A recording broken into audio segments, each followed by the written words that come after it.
Good day, people. This discussion of Walter Ong's work, Orality and Literacy, the Technologizing of the Word, and really looks at the difference of the minds of people in oral culture versus those in written culture. So I'm just going to go at these readings and talk about them briefly. Walter Ong says this. He says, in an oral culture, knowledge once acquired had to be constantly repeated or it would be lost.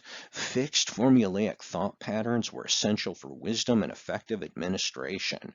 And so think about that. I mean, before you had words to write stuff down, everything had to happen in people's memories.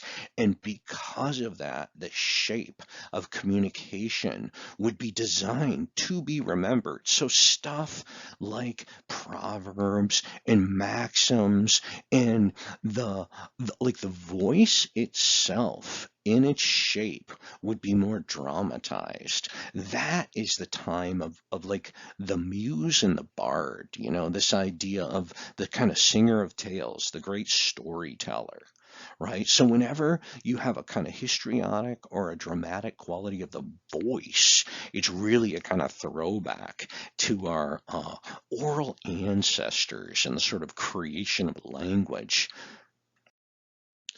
Walter Ong says this. He says, fully literate persons can only with great difficulty imagine what a primary oral culture is like. That is a culture with no knowledge whatsoever of writing or even of the possibility of writing. Try to imagine a culture where no one has ever looked up anything. In a primary oral culture, the expression to look up something is an empty phrase. It would have no conceivable meaning. Without writing, words as such have no visual space. Even when the objects they represent are visual, they are sounds. You might call them back, recall them, but there is nowhere to look for them. They have no focus and no trace of visual metaphor showing dependency on writing, not even trajectory. They are occurrences, events, right? See, that's the thing. I mean, speech episodes are moments in time.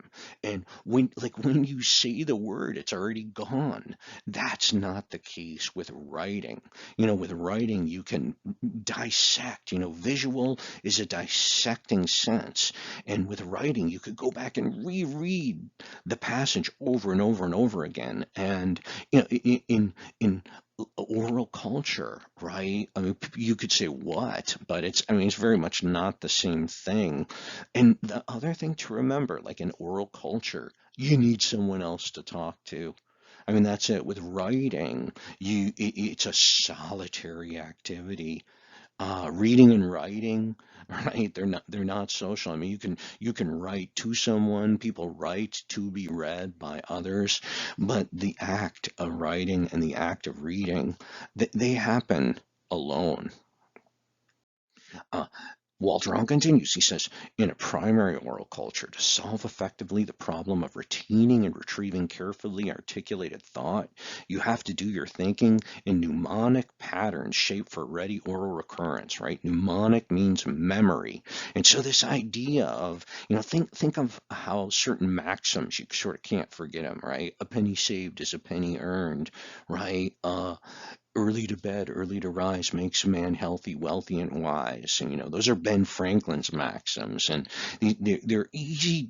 For some reason, they find their way in memory because they've been designed to be remembered, right? That the idea of a sort of proverb or something is something that the culture passes on. I mean, think of like I mean, what are things that you have memorized? See, precious few, I would say, in terms of large passages of text. That's why, like, people, they might even get in trouble when they're singing the national anthem, which they've heard a gazillion times, or even saying the Pledge of Allegiance. I mean, those kind of things, because large blocks of text are difficult to remember. So I'll finish the passage. Your thought must come into being in heavily rhythmic, balanced patterns in oral culture.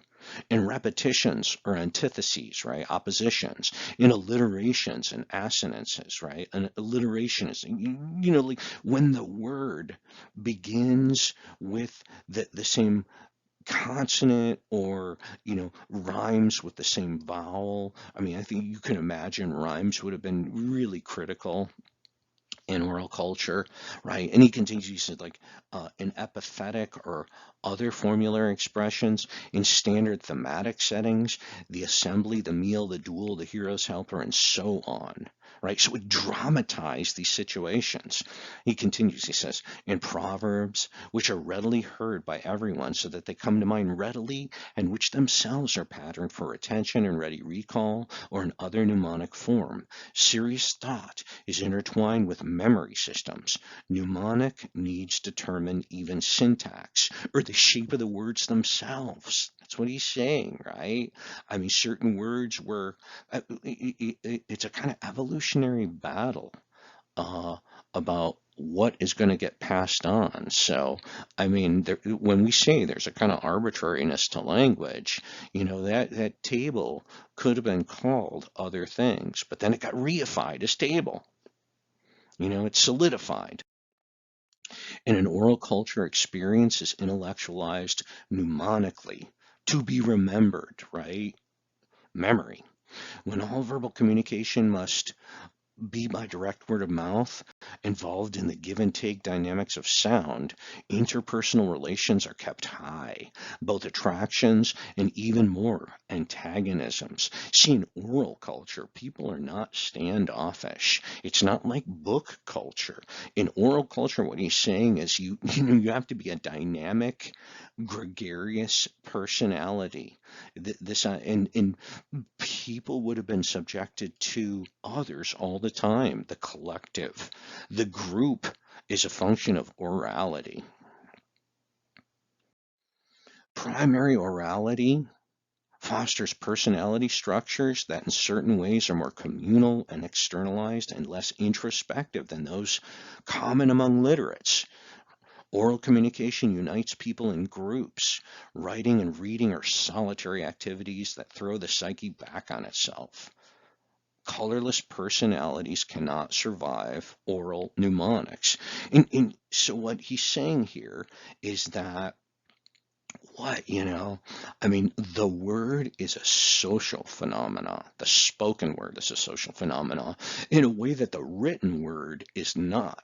And so the spoken word creates a kind of personality that is very different than the personality that emerges from a bookish culture. You can think of the kind of nerd or the bookworm or something, right? Or this idea of kind of what, I mean, the funny thing is that I think many modern technologies silence the word, right?